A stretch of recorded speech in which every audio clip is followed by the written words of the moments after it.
How is everyone doing today? Welcome back to another episode of The Banker Next Door. I'm your host, Dr. Joe Berquist.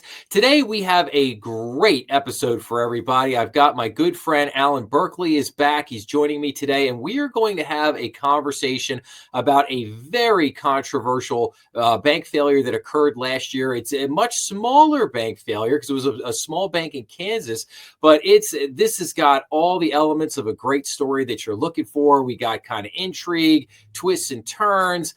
We've got the big question of ultimately why at the end of the day that this happened. So this CEO got involved in a crypto scam and everything basically went south from there. So I'm going to bring in Allan first. So how are we doing, Allan? I'm doing great. How are you? I'm doing fantastic, man. It's a great, we're getting ready to, go into the weekend here. So yeah, no, I'm feeling good. Is it too late to say Happy New Year to you, Joe? No, not at all. Not at all. Happy New Year, Allan. Absolutely. We're still in January, so I guess that works.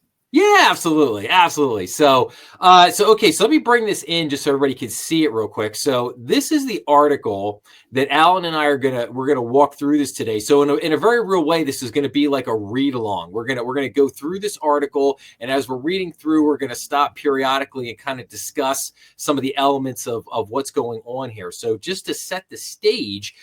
This article was in Bank Director. There will be a link to the article in the description down below for anybody who wants to go look at it.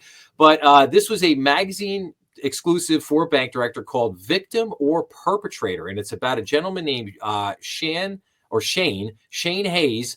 And it basically says he was loved in his community and a rising industry star in the banking industry. Then he got caught up in a crypto scam, embezzled $47 million trying to dig his way out of it, and caused the Kansas bank he ran to fail. Now, unfortunately, he's doing time in Leavenworth. So I'm going to kind of get it here. Let's just read through here, and we'll kind of set the stage. So it was late 2022, and Shane Hanes' future looked bright. The CEO of Heartland Tri-State Bank, a $139 million agricultural bank in the tiny Elkhart, Kansas, was a trusted pillar of the community, known for helping customers during hard times, manning the sideline chain gang at high school football games, and generating healthy returns for local shareholders. Shane was the picture-perfect image of a guy you'd want running your small-town bank, says Jim Tucker, an Elkhart farmer and bank board member. He mowed yards, he coached sports teams, most everybody liked him. Ambitious with a knack for explaining farm and country to outsiders, Hanes' industry profile was blossoming as well. He was the sitting chairman of the Kansas Bankers Association and had recently finished a stint on a high-profile Consumer Financial Protection Bureau advisory committee. He also was good with reporters and frequently testified before Congress on topics such as the Farm Bill and competition from the government-sponsored farm credit system, a perpetual irritant for ag bankers. Mo Holtz, if I'm saying that name correctly, Mo Holtz, a former bank loan officer and shareholder, recalled accompanying Hanes to Washington on a lobbying trip for the American Bankers Association. We got into a packed elevator and someone tapped him on the shoulder and said, "Hey, Shane, how's it going?" Holtz said it was Janet Yellen, the Secretary of the Treasury. And at 51, with the youngest of his three daughters approaching graduation, board members worried he might jump to a bigger bank or become a Washington lobbyist. 2 years later, Hanes sits in the Federal Correction Institute in Leavenworth, Kansas, serving a more than 24-year sentence after pleading guilty to embezzling $47.1 million from Heartland Tri-State and causing it to fail. The bulk of that money is gone, lost to what's called a pig butchering crypto scam, originated on the other side of the world. So are his once promising future and the community's trust.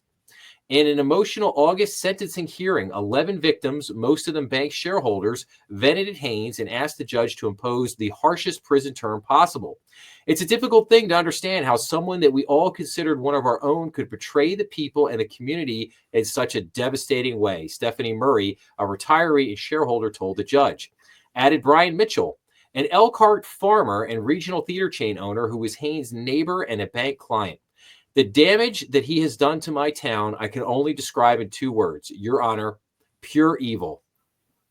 So with that kind of sets the stage here. So what I would say to Allan, and what I'm sure Allan would agree with, is that him and I have both known many individuals like this in our banking careers, individuals that, have been in the business for 20, 30, 40 years. They serve on banking associations. They get involved in bank legislation.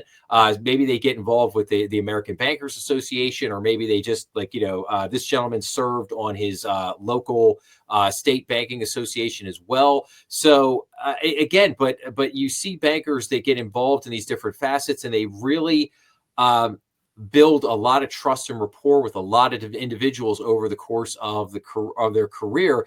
And I think that's one of the things that makes this particular incident all that more interesting and shocking, if you will. So I don't know. What are your thoughts so far on this, Allan? Yeah, I'm with you on that. I mean, that's, first and foremost, banking is one of the few industries whose foundation is based on trust. Without trust, the system collapses under its own weight. And, within the community banking space, you'll call it the Main Street banking, if you will.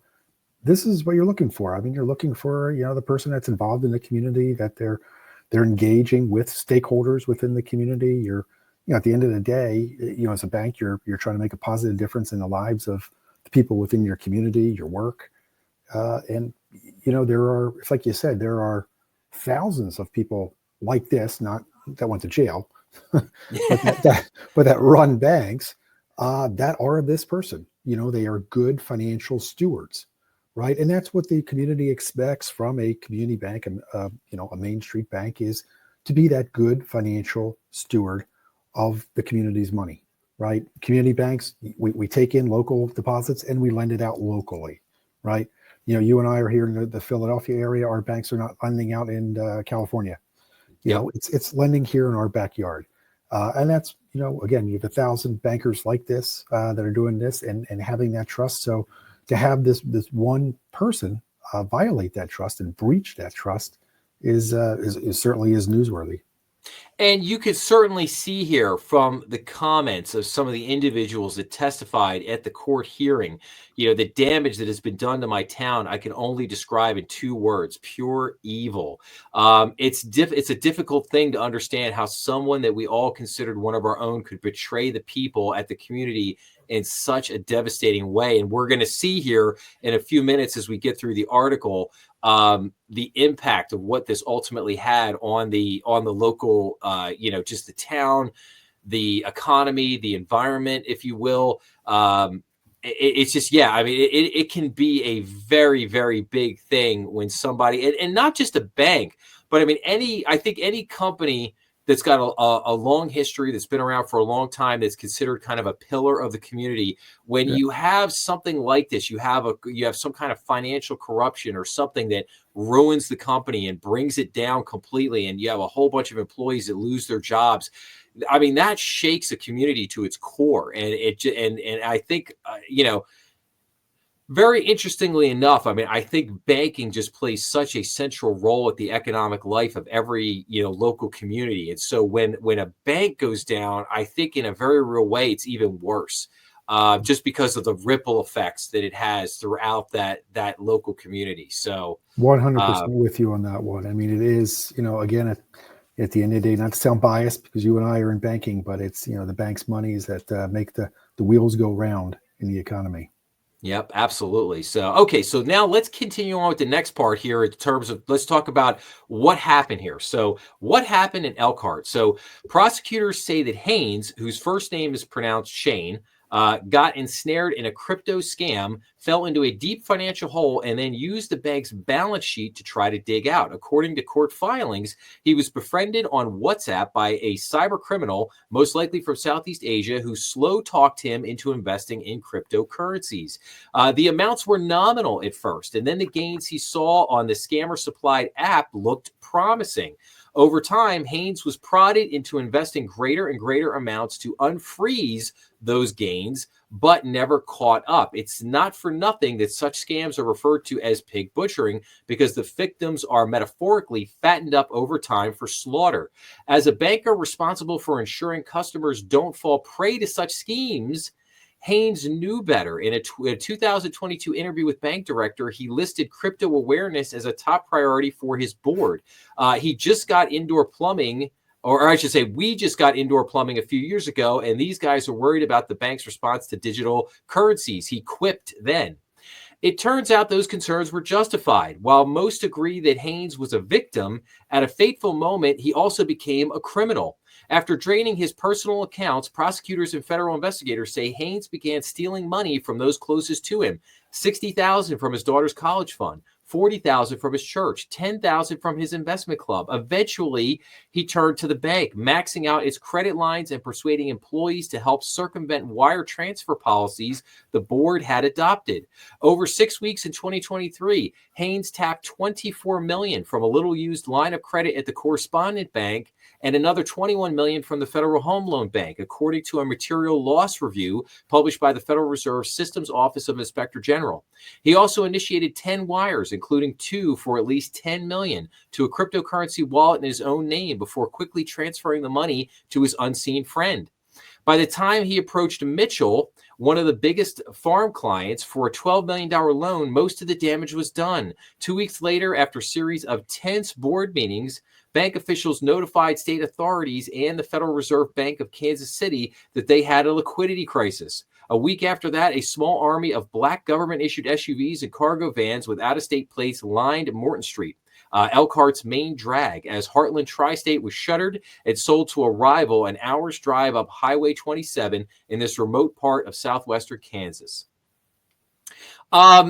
So now we kind of got a little bit more information here on what exactly happened. So he got involved with this individual online who had pitched him on investing in cryptocurrencies. At first, things looked promising. He was using this app.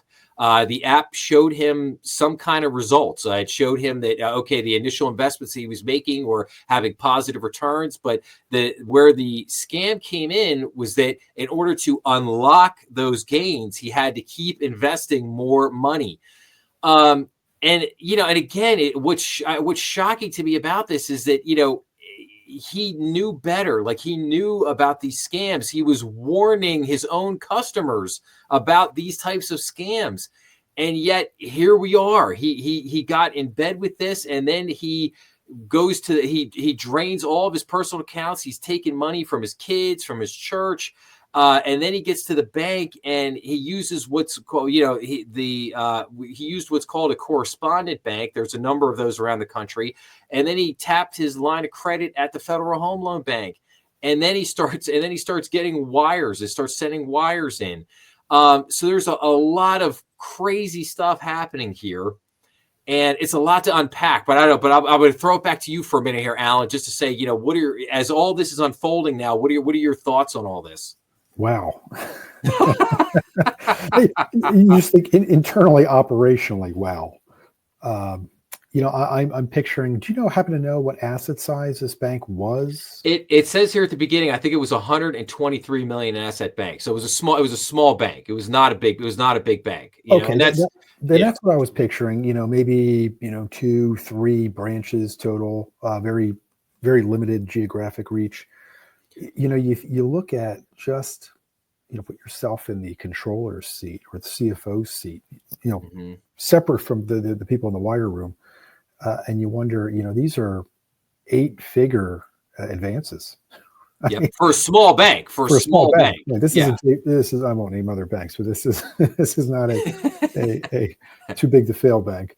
But this is a small bank, so I no idea how that happens. What story? I mean, you've got to be a heck of a sales guy to spin a story about the purpose, right? It's the basic thing for what you and I always discuss. What's the purpose? Let's start there. How do you spin that? I have no idea.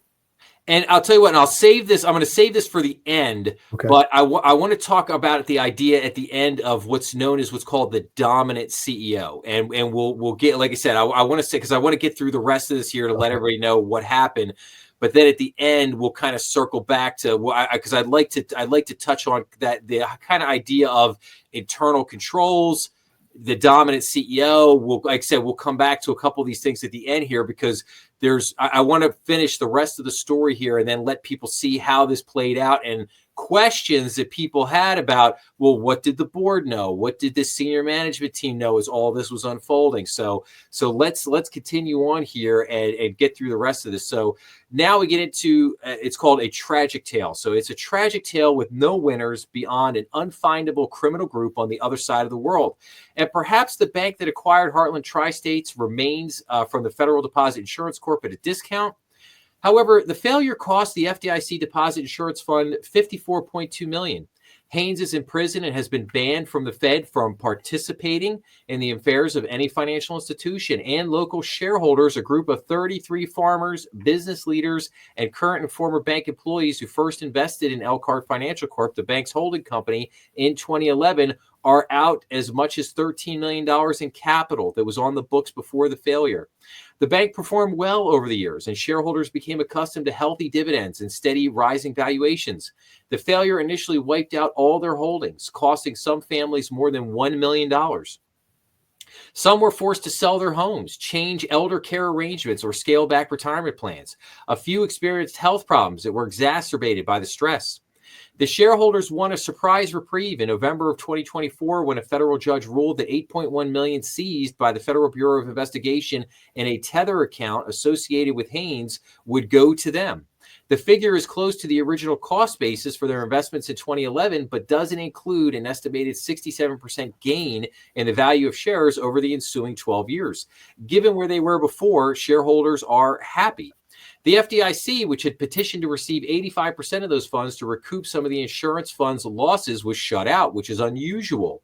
The FDIC has made clear in general terms that stockholders are usually last in priority and often realize little or no recovery when a bank fails, said Brendan Clegg, a partner and regulatory attorney at Lewis Gorman, who is not involved in the case. Publicity or the change in presidential administrations could alter the calculus, but we wouldn't be surprised if the agency challenges the ruling.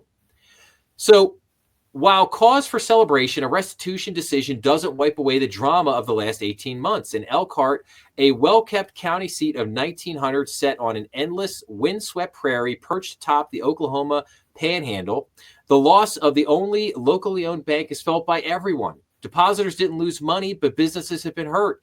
Jobs lost and the community hobbled. As one area banker confiders, you don't just shut down a town's only bank and suck that much value out of a community without feeling it. The episode has sparked finger pointing in a town where everybody knows everybody else. Some folks are mad at employees for putting their loyalty to Hanes above responsibilities to the town. Shareholders have questioned the board's oversight, and early on, a few considered suing the directors before concluding it would be too painful for the community. Mostly, there's been bitterness toward Hanes and his wife, a teacher who has since left town. For months, Hanes had no bank to run, but was free to move around Elkhart, getting his hair cut or shopping at the Dollar General with little apparent remorse. Folks seethed. Why were federal authorities dragging their feet on charges? He'd stolen money from all these people, yet there he was, driving down Main Street, going to restaurants, Mitchell said. Justice felt served, however, in February of 2024, more than 6 months after the failure, when federal charges were filed. A few days later, the local district attorney filed a 29-count complaint in Morgan County District Court, and Hanes spent 10 days in the county jail released with a GPS ankle bracelet. That case is set for trial in early 2025. The entire affair has stolen a slice of Elkhart's innocence. Some folks have taken to locking their doors in a place where that's rare, and there are mixed feelings about the glare of attention from the likes of the New York Times. At the Dairy Cream, a burger joint 3 blocks down from the bank, folks say they are exhausted by the spotlight. Nobody really wants to talk about it, says one patron, sipping her Coke. And then the boardroom drama.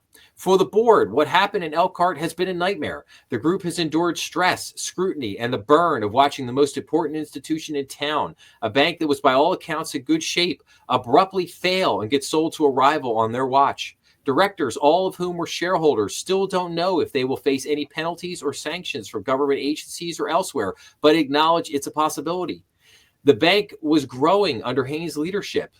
Late last decade, it acquired 2 branches in neighboring communities, and 2 more potential deals were on the table.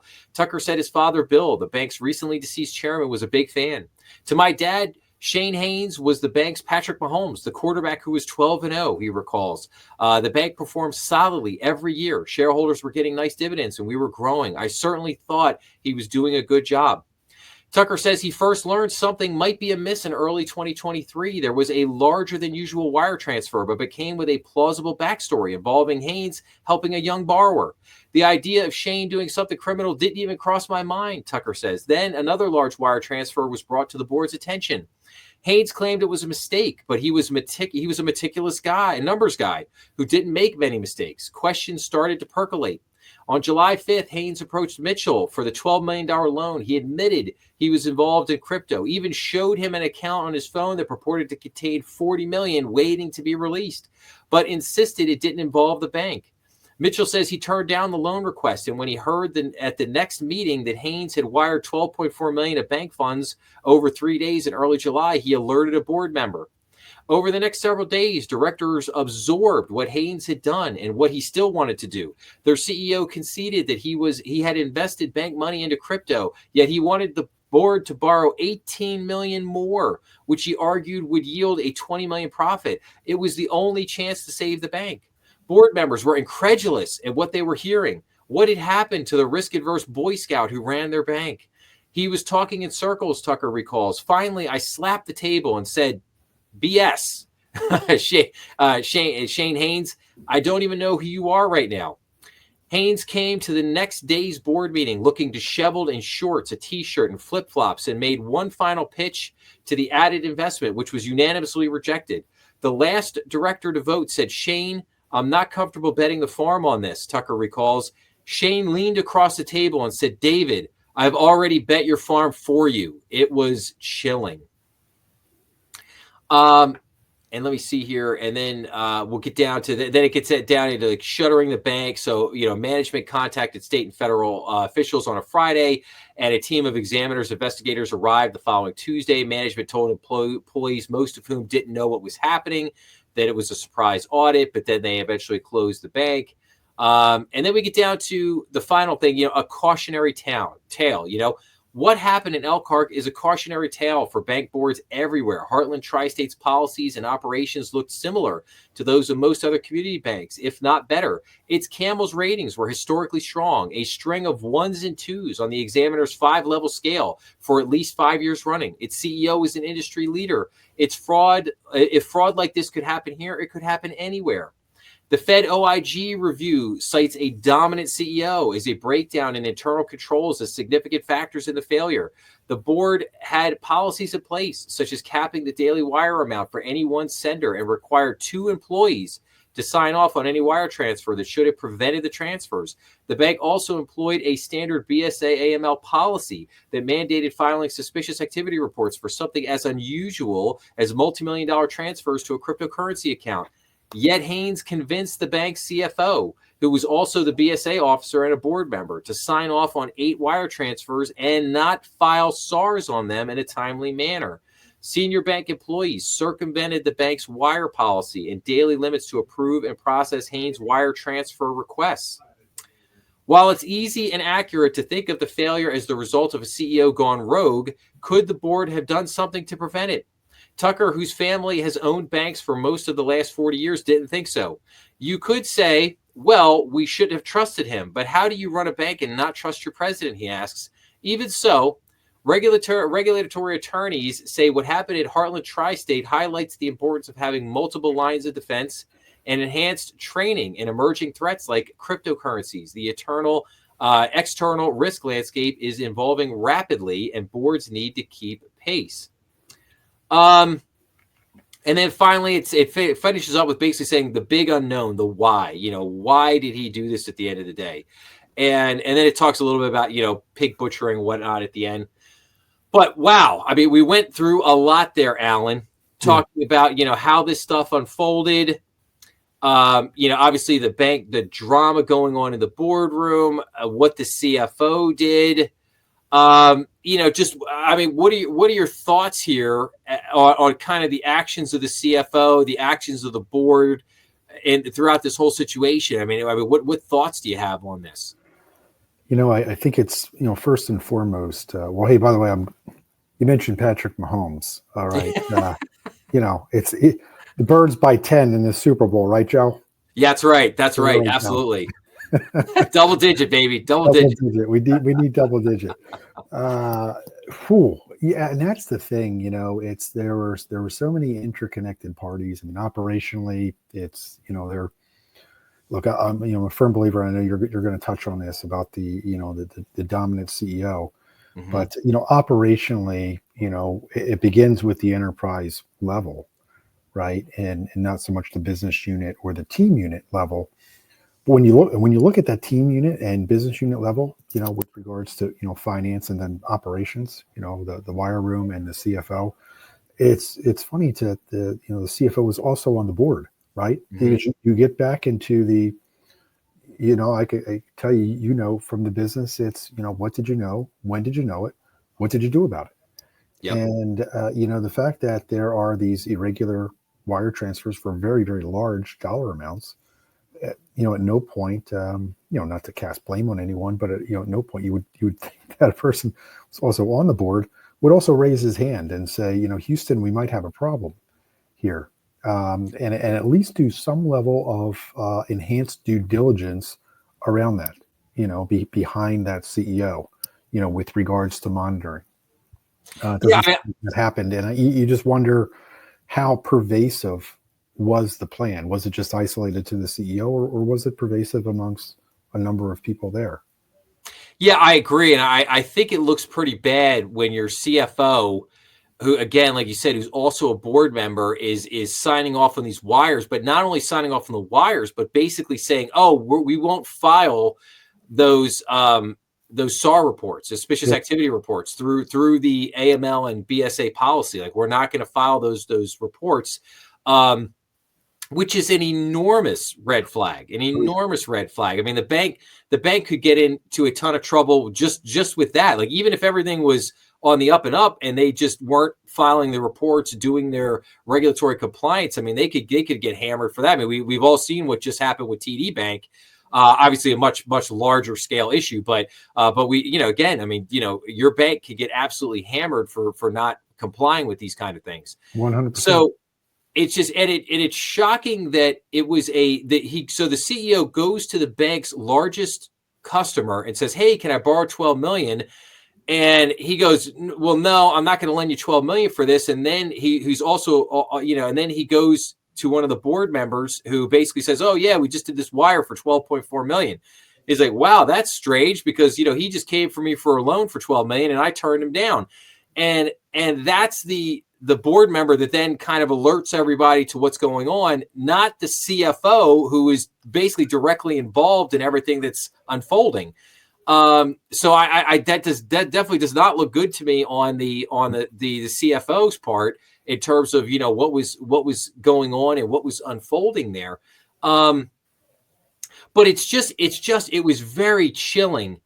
I think those words are really profound here, where, they have this discussion in the boardroom and the board member goes, hey, we're not going along with this, and I'm not going to let you bet the farm. And he just slams his hand on the table, or I'm sorry, I think I got that wrong. I think the board member slammed his hand on the table and was like, nah, we're not doing this, whatever. But then the CEO turns around and he goes, you don't understand. I already bet your farm. Like, I already bet. I mean, it's just like what, like, wow. Like, in other words, he's telling him straight up, like, you don't understand. Like, this place is toast. I've already gambled it away. And that's that. Like, basically what you want to do now really doesn't matter. And that's just a wild situation to be in. I couldn't really imagine sitting in that boardroom having that conversation. I mean, that's crazy. But let's talk about let's talk about the importance of internal controls for a minute. This gets back to why you have all the internal, the policies and procedures. It's also why people talk about this separation between the management team and the board. You have a lot of situations where the CEO is also the chairman of the board, and there are a lot of times people don't like that. They want that to be separate because, and the reason why they ask for that is precisely because of situations like this, where they say, listen, we don't want the CFO to also be on the board. We don't want the president to also be on the board. We don't want the CEO to, it's kind of hard not to have the CEO be on the board, but you don't necessarily always want the CEO to be the chairman too. Right. Because it can add to this whole theory of a dominant CEO, like we'll talk about in a moment. But you get into situations like this where your senior management team is also the board members, and you don't have that kind of separation there, if you will. And so when things happen, they could kind of sweep things under the rug a little bit because, they're just, interworking with their other board members. So it's kind of like, so maybe somebody says something and they're like, oh, well, that's okay. You don't need to worry about right now. We'll create some plausible explanation and bring that back next month. And then they go, oh, okay, yeah, that's fine. Whatever, but if you're the management team and you're coming in for the board meeting and the board members start, pilfering you with questions, it's kind of hard at that point to, because then the board could say, all right, step out for a minute. We're going to talk about this amongst ourselves. Right. And then, and then they might say, you know what, something's amiss here. We don't know what it is, but we need to get to the bottom of it, So, so again, it's a very interesting situation. I don't know. What's your kind of take on that? I guess initially you look at it, and I'll throw you a bone here, because of your crypto series. So I'll use a term that's, obviously you'll recognize it because it's generally used in distributed computing and distributed ledgers, and that's the Byzantine generals problem, right? So think about that. How can we operate with different units where we may not necessarily trust or understand that what they're doing is correct, but we have to rely on that information, right? So I think, operationally, if they just begun with that kind of mindset, that framework, right, and then break it down from the enterprise level, right, because you're not going to solve the Byzantine generals problem at the business unit level or the team level, but you're going to solve it at the enterprise level, right? So how do you create that interdependency, right? That's where the rubber's going to hit the road. I think the only way to do that is, using game theory, if you will, but it's creating Nash equilibrium, right? So how can we incentivize the right behaviors, the beneficial behaviors for the bank, and penalize the bad behaviors, the malicious behaviors? How do we create that environment where everything is grounded in trust, and there's no incentive to be deceitful or to step outside that trust? Right. And the levers of, push pull with regards to reward or penalize is, something as basic as, providing additional resources such as interns, bonuses, and then the group unit level or the business unit level. But, and then removing it, removing bonuses, removing and so forth. They seem to have none of that. It does come across as a bit of, again, either you or I were there in Southwest Kansas, but it's, it does come across as, some of that, and it happens in any industry, particularly small, mid-sized businesses, where it could be a little bit of a good old boy club. And it's, chances are most of the people grew up with each other. So there's a little bit of that, just that, that natural bias of the familiarity of you all went to high school together and so forth. You live and work. My guess is the bank was probably for a long period of time, one of the largest employers in town.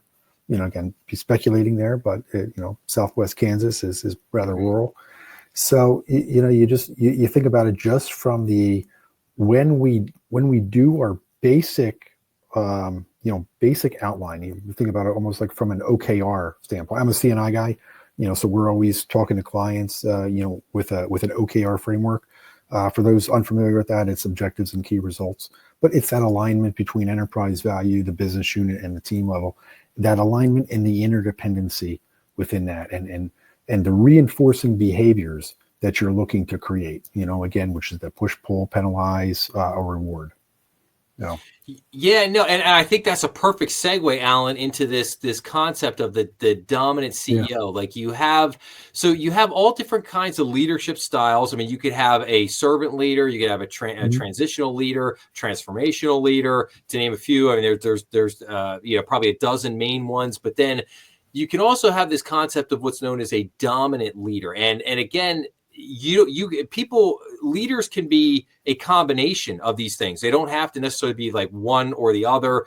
It's not mutually exclusive. Like you could be a combination of these things, and a CEO can become a dominant leader over time. Like it could be a situation where the CEO is maybe the founder of the bank and thus kind of lays the platform for what becomes the dominant leadership role. But they can also become like I think of Jamie Dimon. Like Jamie Dimon, in a certain respect, to me, after 20 years and this track record of leading them through crisis after crisis and crisis after crisis and just doing a great job with it. I mean, I think in a very real way, he's kind of become a dominant leader there at JP Morgan. He's earned it.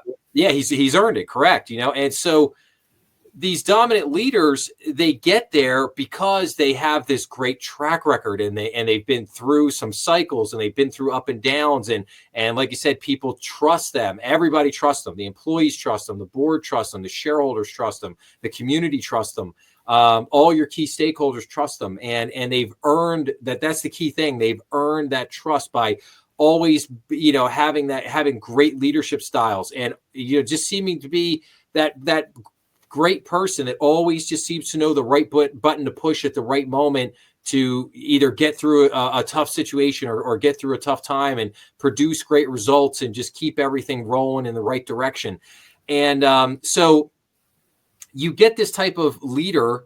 And when that happens, they do have the ability, somebody comes to them and says, well, hey, this is kind of outside our normal course of action or whatever. And they might say, oh, hey, listen, don't worry about it. We just need to get this done.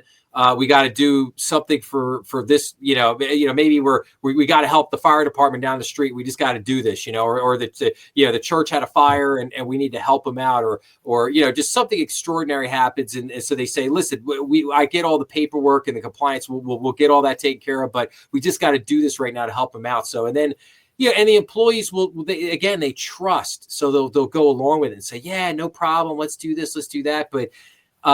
But this is the kind of the flip side of that coin, the dark side, if you will, to the light, and where a dominant CEO can just absolutely run rogue over an organization, and you can see the catastrophic effects that can have. So if unchecked, if unchecked. Yeah, and that's the thing. There are a lot of people that you and I meet, and we know that we work with that are non-confrontational by nature, right? And heck, if you've got a person, is the chairman and goes to Washington, and I can tell you, if I stepped into an elevator with Janet Yellen, she's not tapping me on the shoulder. Yes, for sure. Yeah, me too. Yes, absolutely. You might get an earful, but for things that you've discussed on earlier. Yeah, well, she might tap me on my shoulder, but for a different reason. So it's like, hey, look, hey, this guy's almost a celebrity in a sense. From the he's the Jamie Dimon, if you will, of out there, and Janet Yellen knows him. And if you're you're not confrontational and kind of a real raise your hand person by nature, and have that attention come down upon you, it might be easier just to say, go along to get along, if you will. And that's where I always just try to take a look at things from if we were to take the human element out of it, right? What protocols can we have in place, from a bank standpoint? And again, it seems like. I think they just, perhaps they did the bare minimum, and that's, quite frankly, it's, there's probably wasn't any reason to have really enhanced, compliance, if you will, measures and protocol. But it really is the spilled milk version, right, of what could happen with unchecked and unmonitored, power within a bank, within any organization. Yeah, and think about this. Let's play this what if for a second, right? Yeah. Say you had an employee who was let's say there was a branch manager there, and the branch manager saw all this stuff going on, and the branch manager goes in again. The CEO's got all. This is the point. The CEO has all the power. So the branch manager goes to the senior team, the CFO and the CEO, the two top people at the bank who are both all involved in this, and they're like, hey. This seems really strange to me, whatever. And then they tell that branch manager, hey, don't worry about it. Just forget it, put it aside, whatever. And the branch manager goes, no, this is a problem. We need to deal with it. And you seem to be involved in this. Like, what's going on? Well, at that point, I mean, the CEO could just fire the person. They could fire him. And now this person tries to go to the board or tries to go to a couple of the board members and say, listen, you don't understand, like something is really wrong here, whatever. And then, now they're back in a board meeting, and one of the board members goes, this employee that you just fired came to me and is raising all these questions, whatever. Well, again, the board, I mean, it comes down to like, well, who's the board going to believe at the end of the day, the CEO or the branch manager in the bank, and it's an unfortunate thing. You like to say that, oh, well, hopefully these people will just, listen to reason. But we both know, I mean, we live in the real world, and we know that a lot of times that unfortunately doesn't happen. And a lot of times whistleblowers don't get listened to until much later after the fact, until the whole thing's blown up and it's just terrible. And I think, again, that's one of the kind of crazy things here. But I'll say this just to kind of wrap up on this. I think there's a lot of lessons to be learned from this. Number one is, like you said, the kind of separations of power between your board and your senior management team, the importance of internal controls, the importance of checks and balances, the importance of everybody. I don't care, even if it's the CEO, everybody has to be accountable to somebody, and the people have to hold that person accountable as well. You can't just have blind faith and blind trust in people, no matter how great they seem to be and how good of a job they always need to do. And I think it can also show you just how catastrophic these things can be on a local community when you have a bank fail in this nature. Yeah. It could be rough, so it's so again, a lot of great lessons to be learned here and taken away from this lesson, and also, even if you're a professional with a lot of years of experience, you can be susceptible to these scams. Whether it might not be even a crypto scam, it could just be identity theft, could be all kinds of different stuff. But you can be susceptible to this, regardless of your position, your prominence, how much power you have, how much money you have. People can fall prey to this stuff. So again, I think there's a lot of great lessons in this story. Yeah, absolutely, 100%. Well, any concluding thoughts here as we wrap up? It's a nice cautionary tale, that's for sure. And it's applicable to a number of different industries, not just banking. And it really is. And it's it's so pervasive with just the whys. You mentioned the bank manager, and at some point people might look around and say, they might be one of the largest employers in town, and hey, is this the hill I want to die on? Yeah. And it's just, hey, well, we hope it doesn't go. We hope these guys know what they're doing, and that's it. But yeah, it's certainly a cautionary tale that's applicable to a number of different businesses, and it's a shame. But I will say I am glad that Bank Director did highlight this. Yeah. Oh, absolutely. Absolutely. Yeah. No, I thought it was a fantastic story. I thought they did a great job. And one of the things that was interesting about this was that, when this first happened, it was a small bank failure, but it happened on the heels of some of the largest bank failures we had ever seen in March and April of 23. And this happened around, I think, June of 23 is when this bank failed. So it was a tiny bank failure, but it came right on the heels of that. So people's ears and antennas perked up right away. Like, oh my gosh, like, is this something else to be worried about? Yeah. And there was some crypto involvement in the failure of those first couple banks. And now here we have, once again, crypto involvement in this, but in a very different way, a very different fashion in this regard. We're not talking about deposits. We're just talking about fraudulent activity. So a different style, but again, crypto involved again in another fashion. But when this initially happened, the regulators were super quiet about like what had happened. Like it took us a year to basically get the story. It was kind of like, well, okay, well, why did that bank fail? What happened there? And then we began to hear rumors of like, oh, there was crypto involved and whatever else. And then, so it took a while for this story to come out. And again, I'm glad that Bank Director decided to cover this in the fashion they did, because again, it was a great story. And that's why I was so excited about covering it and discussing it with you today. Yeah. So, yeah, absolutely. So good stuff. Well, all right. Well, I will wrap up with this, Allan. Just, thank you so much for joining us again today. I hope you will come back. There's so much going on in the banking industry right now, and I hope you will come back and join me again real soon so we can talk about all the other things going on in the banking world right now. But thank you again for joining me today. Hey, thanks for having me. Always a pleasure. Look forward to the next time. And the next time, hopefully we start off by talking about a nice Eagles Super Bowl victory. So on that, go Birds. I love it. I love it. Go Birds.